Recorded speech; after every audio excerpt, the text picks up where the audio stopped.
నమస్కారం. నేను ఈరోజు మళ్ళీ ఇసుక గురించి చెప్తున్నా. మొత్తం తాడిపత్రి కాన్స్టిట్యున్సీలో ఒక 25 మందే ఇసుక దొలుకుండేది.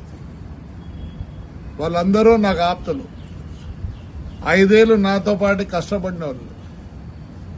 నేను మళ్ళీ కోరుకుంటాను, మానుకోండి. మీకు ఒకరికైనా డబ్బులు అంటే 2,50,000 మంది ఉంటే ఓటర్లే, 25 మందికి ఇదే. దూరం చేసుకోవద్దండి. దయచేసి మీరంతా నా కోసం 5 ఏళ్ళు కష్టపడ్డారు. నేను గ్రీన్ ట్రిబ్యునల్ పోయినా, సుప్రీంకోర్టుకు పోయినా, హైకోర్టుకు పోయినా, అంతగా నేను తగు వేసుకున్నా. పోయిన గవర్నమెంట్లో మీకు తెలుసు, నన్ను ఎన్నిసార్లు పట్టుకొని, ఒకరోజు పొద్దున్నే 7 గంటలకు పట్టుకొని అన్ని ఊర్లన్నీ తిప్పి, డిస్ట్రిక్ట్ అంతా తిప్పి, మీరందరూ వచ్చి పోలీస్ స్టేషన్కి కూర్చుంటే మీ దయ వల్ల ఆ రోజు నేను బయటకు వచ్చిన. దూరం కావద్దండి. మీకు తెలుసో తెలియదో, పొప్పూరుకు పోండి. ఆదివారం ఏసీబీ వాళ్ళు వచ్చి అంతా ఎంక్వైరీ చేసుకొని పోయినారు. దయచేసి వచ్చేది మీకేమీ లేదు. ఇంకోటి చెప్తున్నా, టిప్పర్ ఓనర్లో మీ బండ్లు బయటికి రావు. ఎక్కడన్నా పోయి తోలుకోండి, నా కాన్స్టిట్యూన్సీలో తోలొద్దండి. దయచేసి చెప్తున్నా. బాగలేదు. మీరే డబ్బులు చేసుకోవాలనా? నేను ఎంత పోగొట్టుకున్నా అయితే నేను చేసుకోమంటారా? నేను వచ్చిన తర్వాత చెప్తున్నా, మీరెందుకు తోలుకోవాలా? మీరెందుకు కావాలా? సరే, మున్సిపాలిటీ ద్వారా తోలిస్తానండి.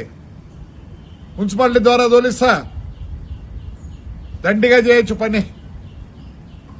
నేను ఒప్పుకోను. అంతా నాకు కావాల్సిన వాళ్ళే.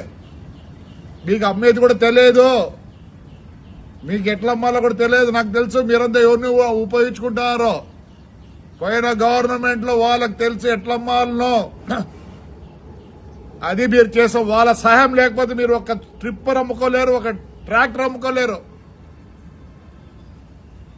ఇండ్లు కావాలంటే తోలుకోండి, ఇల్లు కట్టించుకున్నాను తోలుకోండి, ఎవరు వద్దనరు. మీరు తోలి మీరు డబ్బులు చేసుకోవాలి. ఎందుకు చేసుకోవాలి? నేను చేసుకుంటానండి, నేను చేసుకుంటా. పాపం మీరేమో అంత ఇదైనారనే. నాకు తెలుసు ఎవరే దొరుకుతున్నారో. దూరం అవుతారు. దూరం కావద్దండి. దయచేసి కావద్దండి. మీరు 5 ఏళ్ళు నా కోసం కష్టపడ్డారు. మీరు ప్రాణాలు ఇచ్చినారు నాకు. నేనే వేరే విధంగా మీకు చేయగలను. మానుకోండి. టిప్పర్ ఓనర్లో మీరు వచ్చి పోయినారని కెమెరాలో కనిపించింది. మీరు ఏడున్నా వదిలిపెట్టండి. టిప్పర్లు తెచ్చి వదలరు. టిప్పర్లో ఏమి చెప్పండి. ఏమి ఆ 25 మందికి అంత అవస్థ? బతకలేకున్నారా? ఒక పని చేద్దాండి, అంతా కలిసి మున్సిపాలిటీకి ఇద్దాం. మున్సిపాలిటీ అన్నా బాగుపడుతుంది. ప్రతిసారి రోడ్లు వేద్దాం, ప్రతిసారి ఈ పైప్ లైన్లు వేద్దాం, అన్ని చేస్తాం. దయచేసి అంతా మీరు నాకు ఆప్తులు, నాకు ప్రాణాలు ఇచ్చేవారు. మానుకోండి. దూరం కావద్దండి. మీరే ఇన్ని రోజులు నన్ను కాపాడినారు. దయచేసి మళ్ళీ రిక్వెస్ట్ చేస్తాను, నాకు దూరం కావద్దండి. ఇసుక వలన దూరం కావద్దండి. మీరైనా షౌకర్లు కావాల్సిందే. 2,50,000 మంది ఓటర్లు ఉండే స్థలంలో 25 మంది షౌకర్లు కావాలా? ఎందుకు కావాలా? నేను నష్టపోయినా, నేను చేసుకుంటానంటే నాకొద్దు. ఎంక్వైరీ జరుగుతుంది. నేను 5 ఏళ్ళు పోరాడినా. కావాలంటే పోయి పొప్పూరులో అడగండి, ఎంక్వైరీకి వచ్చినారు లేదో. ఇప్పుడు నెల్లూరులో చేస్తున్నారు. తాడిపత్రి కూడా ఎంక్వైరీకి, హైకోర్టుకు పోయినా, సుప్రీంకోర్టుకు పోయినా, అన్ని పోయినా. నేనే అట్లా అమ్మిస్తే మీరు చేస్తే ఎట్లా? చేయొద్దండి. దూరం కావద్దండి. మీరు నాకు కావాలా?